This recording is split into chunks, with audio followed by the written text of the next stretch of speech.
महाराज जी शांति का एक सुंदर संदेश पूरे विश्व में लोगों तक पहुंचा रहे हैं।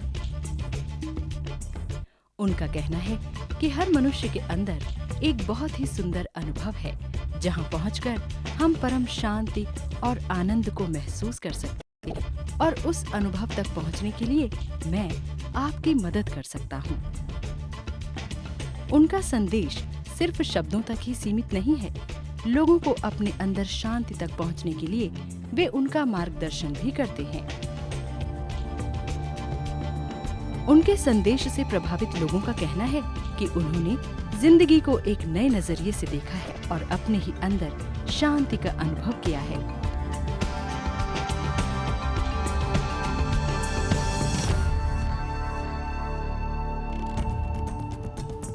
महाराज जी का जन्म हरिद्वार में हुआ। अपने पिता और माननीय गुरु के लिए आयोजित कार्यक्रमों में उन्होंने 3 साल की उम्र से ही बोलना शुरू कर दिया था।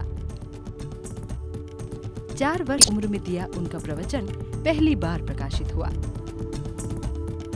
जुलाई 1966 में जब वे 8 वर्ष के थे तो उन्होंने शांति के इस संदेश को विश्व में जन जन तक पहुंचाने की जिम्मेवारी संभाली। उन्होंने पूरे भारतवर्ष में जगह जगह आयोजित कार्यक्रमों में लोगों को संबोधित किया। लोग उनसे आकर्षित होने लगे और उन्हें बाल योगेश्वर जी के नाम से जानने लगे। 13 वर्ष की उम्र में उन्हें लंदन और लॉस एंजलिस में बोलने के लिए आमंत्रित किया गया और उनकी यात्राओं का सिलसिला शुरू हो गया।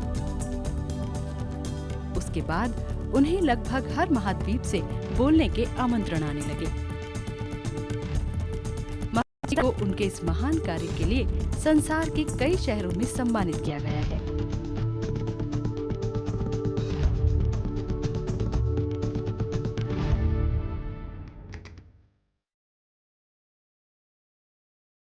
उन्होंने संसार के 50 से अधिक देशों और 300 से अधिक शहरों में लोगों को संबोधित किया है।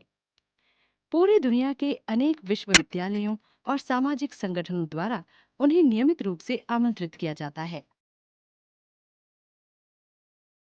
उनके संदेश का अनुवाद 70 भाषाओं में किया गया है, जिसे 95 से भी ज्यादा देशों में उपलब्ध कराया जाता है। महाराज जी अपनी व्यस्त कार्यक्रमों के बावजूद सामाजिक कार्यों में भी रुचि लेते हैं। उनके द्वारा स्थापित संस्था प्रेम रावत फाउंडेशन ने संसार में अनेक जगह लोगों की मदद की है। भारत में इस संस्था द्वारा दिल्ली और रांची में समय समय पर निशुल्क नेत्र चिकित्सा शिविरों का आयोजन किया गया, जिसमें हजारों लोगों को चश्मे दिए गए और चिकित्सा सुविधा उपलब्ध कराई गई। मार्च 2006 में महाराज जी ने रांची के निकट बंटोली गांव में एक जन भोजन नामक कार्यक्रम का उद्घाटन किया। इसके तहत गांव के करीब 500 बच्चों और 200 वयस्कों को हर रोज पौष्टिक भोजन बांटा जा रहा है। इस अवसर पर महाराज जी ने कहा कि लोगों की मदद करना, भोजन तथा स्वास्थ्य सुविधा उपलब्ध कराना तो अच्छी बात है, लेकिन उससे भी महत्वपूर्ण बात ये है कि लोगों के जीवन में शांति स्थापित हो सके और उसी के लिए मैं पूरी दुनिया में प्रयास कर रहा हूँ। महाराज जी पूरे भारतवर्ष के कई शहरों में लगातार लोगों को संबोधित कर रहे हैं। छोटे छोटे ऑडिटोरियम से लेकर बड़े बड़े स्टेडियम तक, गांव कस्बों से लेकर बड़े बड़े शहरों तक हर कार्यक्रम में लोग उनके संदेश को बहुत ही ध्यान से सुनते हैं और उसका आनंद लेते हैं। हर वर्ष उनके कार्यक्रमों में भाग लेने आए लोगों की संख्या बढ़ती जा रही है। 2006 मार्च अप्रैल में हुए एक टूर के दौरान करीब 10 लाख लोगों ने उनके कार्यक्रमों में भाग लिया। उनके कई कार्यक्रमों में तो श्रोताओं की संख्या 3 लाख तक पहुंची है। भले ही श्रोताओं की संख्या लगातार बढ़ रही हो, लेकिन उनका संदेश आज भी सीधे हर उस व्यक्ति के लिए है जो उन्हें सुनने आते हैं।